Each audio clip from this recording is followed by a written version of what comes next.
ये देश इरफान अंसारी का इशारा में चलेगा, आलमगीर आलम का इशारा में चलेगा कि बजरंग बली का आदर्श में चलेगा। बोलिए, नमाज के लिए व्यवस्था किया जाए, मेरा आपत्ति नहीं है, लेकिन अगर नमाज के लिए व्यवस्था किया जाते हैं तो साथ साथ में हनुमान चालीसा भी पढ़वाना चाहिए कि नहीं चाहिए, बताइए।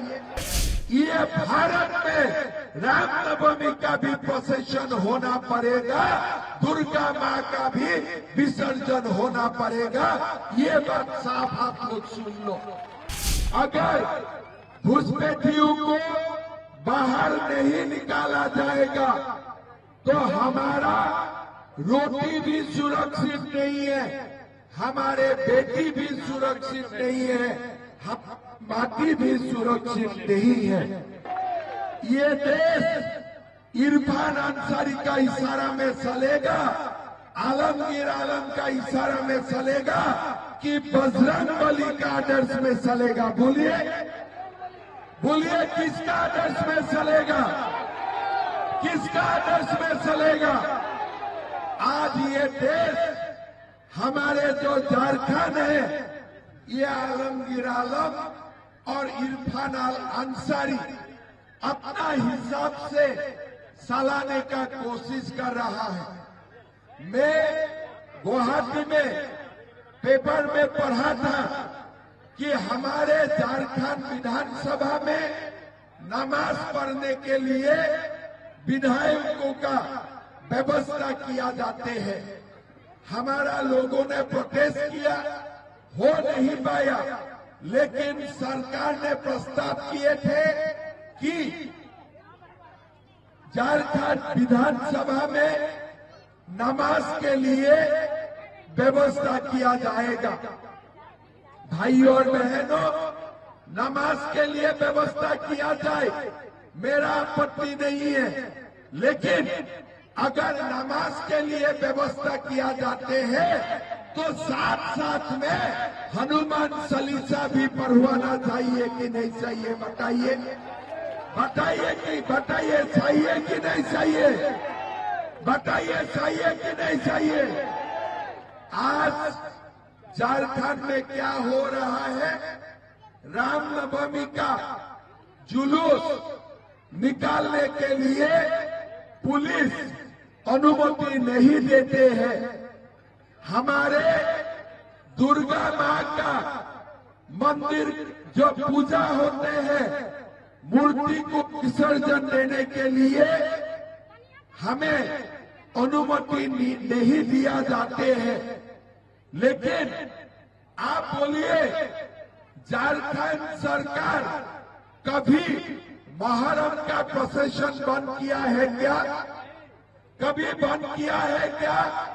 भाइयों और बहनों, मुहर्रम का प्रोसेशन होते हैं, डंडा से हमारा कोई सारे लोगों का दुकान तोड़ा जाते हैं, लोगों को पिटाते हैं, पुलिस कोई एक्शन लेते हैं क्या? पुलिस कुछ करते हैं क्या? मैं आप लोगों को बोलना चाहूंगा, हमारे मुहर्रम का प्रोसेशन हो, हमारे कोई आपत्ति नहीं है, लेकिन ये भारत में रामनवमी का भी प्रोसेशन होना पड़ेगा, दुर्गा माँ का भी विसर्जन होना पड़ेगा। ये बात साफ आप लोग सुन लो। भाइयों और बहनों, औरंगजेब का शासन देश में देखा है, बाबर का शासन भी देश में देखा है। मेरा लगता है उस समय में भी रामनवमी का जुलूस में किसी ने बाधा नहीं दिए थे, लेकिन ये जो इरफान अंसारी है, ये जो आलमगीर आलम है, यही लोग आज औरंगजेब और बाबर से भी नीचे गिरा हुआ है और हमारे समाज को ये लोग ध्वंस करना चाहते हैं। लाभ जिहाद, लैंड जिहाद का नाम हमारा समाज को ये लोग खत्म करना चाहते हैं। भाई और बहनों, ये जो परगना है 1951 में यहाँ 23 लाख हिंदू थे और 3 लाख मुसलमान थे। हिंदू थे 90% और मुसलमान थे 9%। लेकिन आज आप लोग देख सकता है घुसपैठिया आते रहा। घुसपैठिया आने का कारण अभी हिंदू का संख्या 67% तक घट चुका है और मुसलमान जनसंख्या 33% तक बढ़ चुका है। आदिवासी का संख्या 44% से 28% तक घट चुका है। पाकुड़, साहेबगंज ये सारे जिलों में घुसपैठियों ने पूरा कब्जा ये लोग करके रखा है।